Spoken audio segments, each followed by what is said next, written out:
এখন ইসলাম আর সেই ইসলাম নাই যার 1000 বছর আগে নবীজি যে ইসলাম দিয়েছিলেন। আল্লাহর নবী ইন্তেকালের 81 দিন আগে একটা আয়াত নাজিল হয়েছে নবীজির উপরে।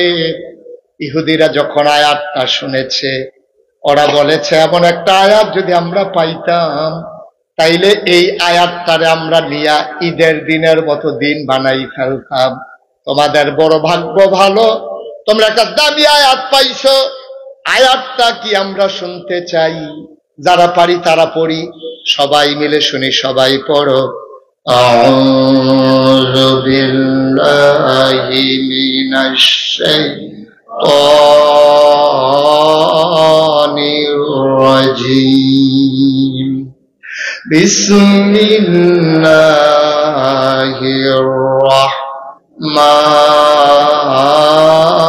রাহমানির রাহিম।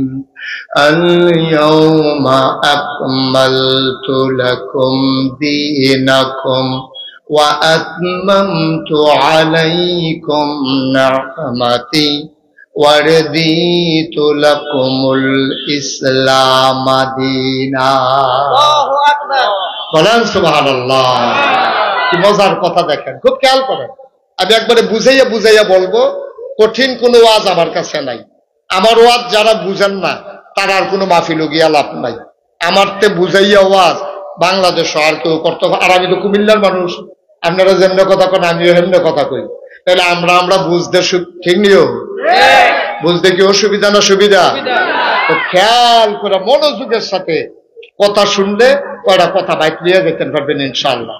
আল্লাহ যেন কবুল করে। সবাই কয় আমি। আল্লাহ কয়, কে কয়? বা কত কেনা কে কয়? আল্লাহ কয়। ও নবী আপনি শুনেন, নবীজিকে আল্লাহ বলেন কাল ইয়াউমা, আজকের এই দিনে, ইন্তেকালের 81 দিন আগে। দিনটা ছিল শুক্রবার, দিনটা ছিল ইয়াউমুল জুমআ, দিনটা ছিল ইয়াউমুল আরাফা। শুক্রবার, জুমার দিন, আরাফার দিন। আল্লাহ ডাক ডাক, ও নবী আজকের এই দিনে আকমালতু, আমি পরিপূর্ণ করে দিলাম, দীনাকুম, তোমাদের ধর্ম। সুবহানাল্লাহ বলবেন না? পরিপূর্ণ মানে কি একটু কম? একটু কম? একটু বেশি? সমান সমান। পরিপূর্ণ করে দিলাম, আকমালতু, আমি পরিপূর্ণ করে দিলাম, দীনাকুম, তোমাদের ধর্ম মানে ইসলাম। ওয়া আতমামতু আলাইকুম নিয়ামতি, তোমাদের জন্য আমার পক্ষ থেকে নিয়ামত যথেষ্ট করে দিলাম। ওয়া রাদিতু লাকুমুল ইসলাম দীনা, আর তোমাদের জন্য মনোনীত একটা ধর্ম দিলাম, তার নাম হলো ইসলাম। সুবহানাল্লাহ বলবেন না? তাহলে আমাদের দিন কি কম আছে না সমান সমান? কথা কয় না, কম না সমান সমান? পরিপূর্ণ দিন ইসলাম। তাহলে আমাদের রবকে? সবাই বলেন রবকে? দিন নবী মুহাম্মদুর রাসূলুল্লাহ সাল্লাল্লাহু আলাইহি ওয়াসাল্লাম। এটা হচ্ছে আমাদের মূল মন্ত্র। এটা কমানোও যাবে না, বাড়ানোও কিন্তু আমাদের দেশে আফসোস কি জানেন? আমাদের দেশে আফসোস হচ্ছে কেউ কেউ ইসলামটারে বাড়াইছে, কেউ কেউ ইসলামটারে কমাইছে।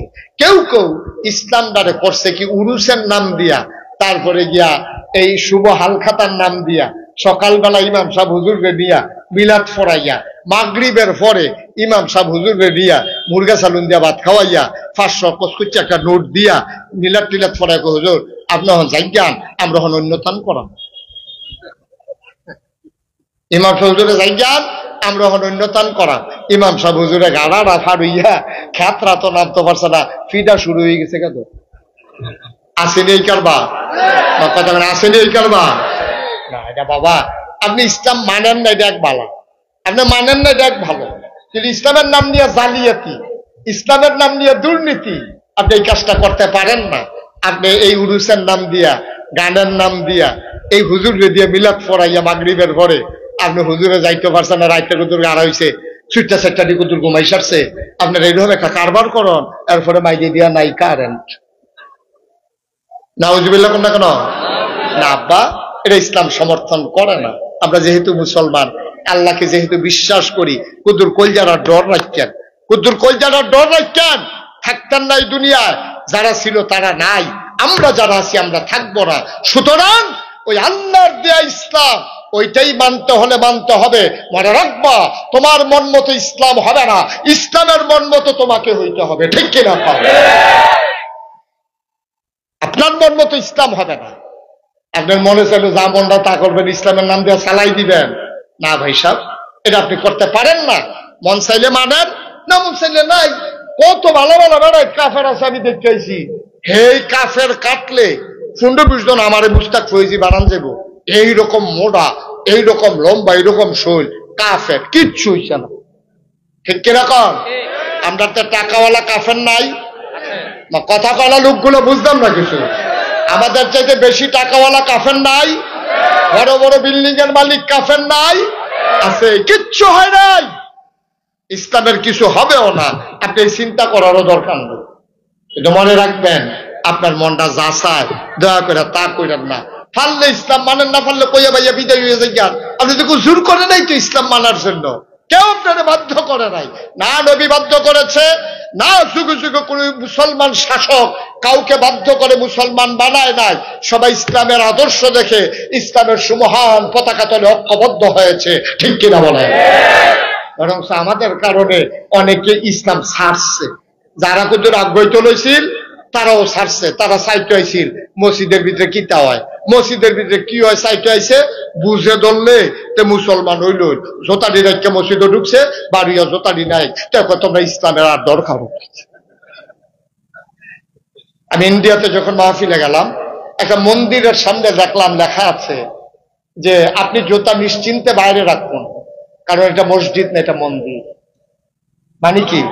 মানে হচ্ছে মসজিদে জুতা চুরি হয়, মন্দিরে জুতা চুরি হয় না। মুসলমান আমরা কি বড় মানুষ রয়েছি, মানুষ রয়েছি। ভাগনা কথা যে কসাস করলো বইয়া বইয়া, তোমরা অন্য ধর্মের তারা নিকৃষ্ট জানোয়ার মনে করে। ঠিক কিনা কও? কত জঘন্য কথাটা বলছে, তুমি হয়তো ওজন বুঝো নাই। যেটা মসজিদ না, এটা মন্দির, এখানে জুতা চুরি হয় না। তোমাদের মসজিদে জুতা চুরি হয়, মন্দিরে জুতা চুরি হয় না। আপনি বাইরে রেখে ভিতরে আসতে পারেন, এর চাইতে লজ্জা আর মুসলমানের জন্য কিচ্ছু নাই। কিন্তু আমাদের অনুভূতি নেই। আমরা এমন বাক্য লইছি, এমন বাক্য লইছি, আমরা এইটাও বুঝি না, এইটাও বুঝি না। আমরা কত বোকা আমরা, চিন্তা করেন। মুসলমান মন্দিরে শুনো, ১৫০০ বছর আগে নবী পাঠালেন। এই নবীর দায়িত্ব হলো অন্ধকার থেকে মানুষকে আলোতে নিয়ে আসা, গোমরাহি থেকে হেদায়েতে নিয়ে আসা, কুফর থেকে ইসলামে নিয়ে আসা। নবী করলেনও তাই। করতে গিয়া নবী মুঠো আনন্দ ঘন সময় কাটাতে পারেন নাই। নবীর পথটা কুসুমাস্তীর্ণ ছিল না, নবীর পথটা ফুল বিছানো ছিল না, গোটা পথটাই ছিল নবীর জন্য কণ্টকাকীর্ণ, কাটা বেছানো। ঠিক কিনা?